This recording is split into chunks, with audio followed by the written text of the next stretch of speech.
Hey, I'm Morgan from the very unofficial travel guides, and today I'm visiting the AIDAbella.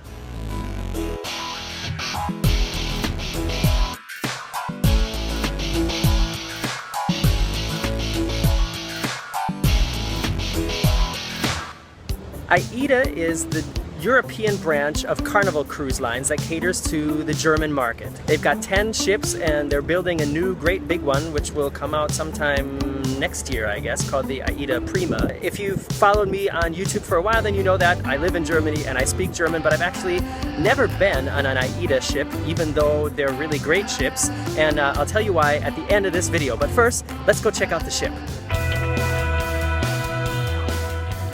I'm inside the ship now on deck 5, and behind me is the reception, and the only other interesting thing on deck 5 is the kids club at the back, but I'm not going to get a chance to show you that. So let's move up to deck 9. Alright, I'm up here now on deck 9 in what's called the theatrium. This is a concept that AIDA developed, and as far as I know, the bigger AIDA ships are the only ones in the world that have this concept. And what it is it's the theater where all the live shows happen is in the middle of the ship, and it's open basically on all sides. So at night you don't go to the theater and go in and sit down and wait for the show to go. When you're walking through the ship, you might see a part of the show, you might not. And of course you can sit down, there's places to sit and watch the whole show. But I think a lot of people just sort of walk through and watch a little bit and then continue on to wherever else they're going. But the shows on board the AIDA ships are really amazing. One of the things they do differently is there's different shows every night. It's not like on other lines like Royal Caribbean or Norwegian. So there's definitely a lot of entertainment to see. And it's not all in German, it's mostly pop music. The AIDAbella also has an interesting buffet concept. There are actually 3 different buffets on 3 different decks. Deck 9 has the market restaurant with fresh salads and healthy options. Directly above that on deck 10 is the wide world with international cuisine, and one deck up from there is the Bella Vista with pizza and pasta. There's 3 upcharge restaurants on board the AIDAbella. One is called the Buffalo Steakhouse, and then there's also a sushi restaurant, and there's also the Rossini, okay. And then there's also a la carte restaurant with a bunch of different things called Rossini.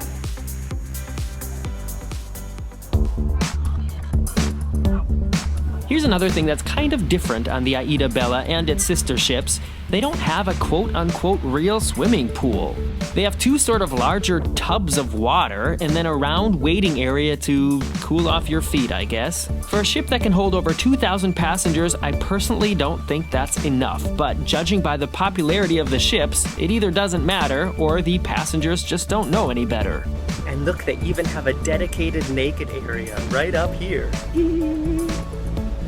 One thing that's really excellent on this class of ship is the spa and wellness area called Body and Soul. With its tropical theming, glass roof, and sauna and steam room, it's someplace I know I would hang out if I was on board as a passenger. And the most popular place to hang out at night on the AIDA ships is the Anytime Bar.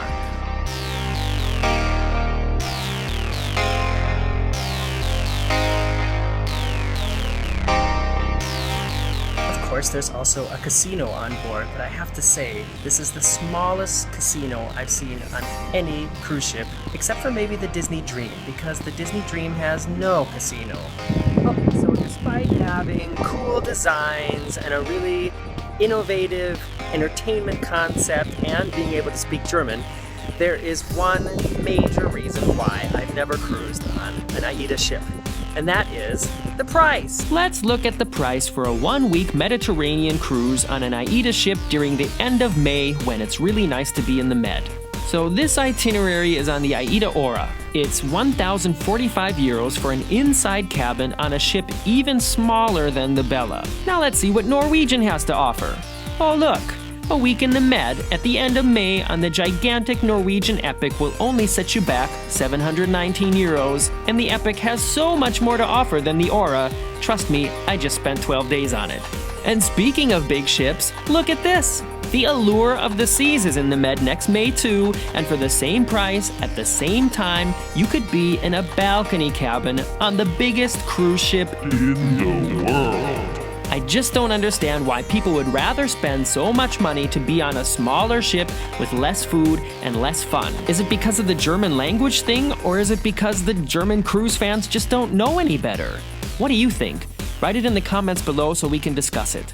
Anyways, I'm not saying it's bad, I'm just saying I don't want to pay that much for it. I'm Morgan from the Very Unofficial Travel Guides. I've done a lot of other cruise ship reviews and port reviews. You can see one here and one here. And please check me out on Facebook at Morgan's Very Unofficial Travel Guides and follow me on Twitter at Mr. Morgan O'Brien.